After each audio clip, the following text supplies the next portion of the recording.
Truth about the Baha'i Faith. 1. The Baha'i Faith exists solely to perpetuate itself. 99% of its focus and activities are toward this one goal: growth in membership. Throughout their history they have been preparing their members for the entry by troops of new converts, which has yet to materialize.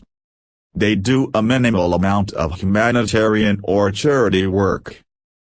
2. Baha'is use terminology in ways that was not intended.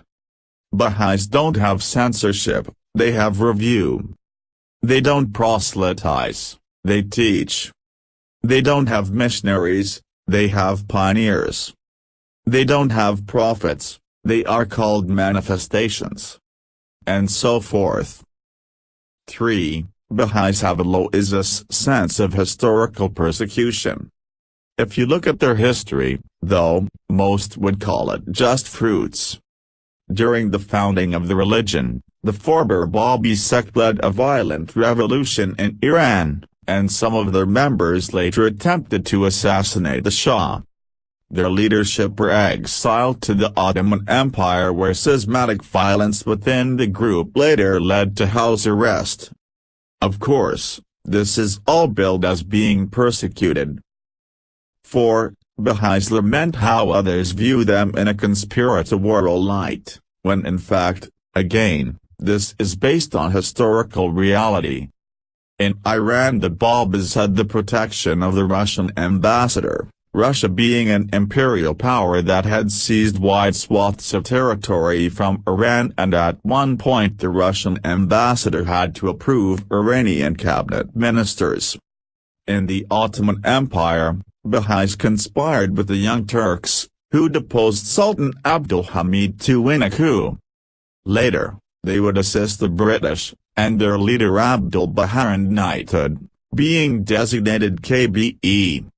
With their headquarters in Haifa, Baha'is have cooperated with the State of Israel, to the extent that some of the Baha'i World Center buildings are built on land expropriated from absentee Palestinian landowners. 5. Baha'is inflate their membership numbers. Comparing census data of the various nations to self-reported data confirms this. The outside data Baha'is often cite, like from the Association of Religion Data Archives, only uses self-reported data, creating a circle.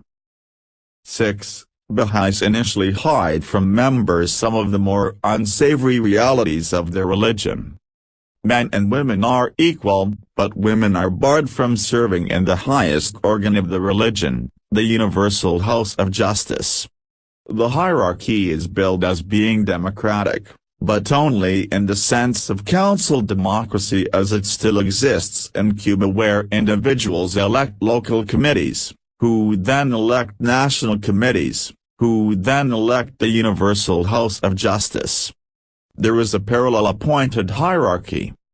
With no politicking or partisanship allowed, elected members in the higher ranks serve for life until they die or retire, and are subsequently replaced by nomenclatura.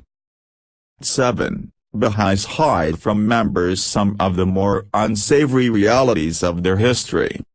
After Baha'u'llah, their leader was Abdul Baha and then Shaghi Effendi. By the time Shaghi Effendi died, all the living descendants of Baha'u'llah had been excommunicated from the religion for various offenses, including marrying a low-born Christian girl. Shaghi Effendi was also designated the guardian, by Abdul Baha. The guardian was supposed to designate subsequent guardians, but did not do so, although the entire Baha'i administrative structure depended on it. 8. Ignoring failed prophecies, like Abdul Baha declaring the peace of the world to come by the year 2000. Those of us around in the 1980s and 1990s remember the crescendo, and the anticlimactic ignoring of reality and denial of the build-up.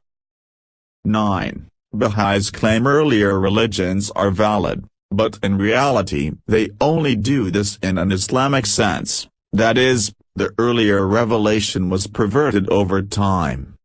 For example, they deny the parts of Bible written by Paul. Or when Muhammad says he is the last prophet, Baha'is say that was true only for the Adamic cycle, but now we are in the Baha'is cycle.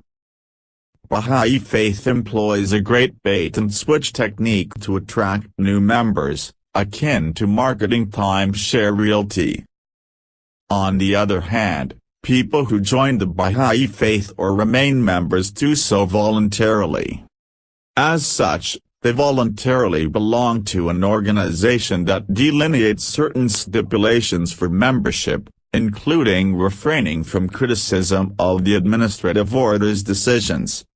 I would say this is analogous to a Catholic convert's accepting of a celibate, male-only clergy or a Muslim convert's accepting of gender-segregated worship.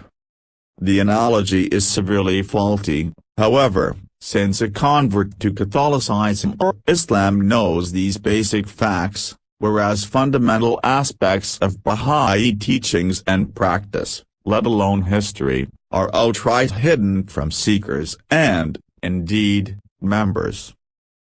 Dismissing truths as anti-Baha'i lies and misinformation merely eases the discomfort of cognitive dissonance that a true believer holds.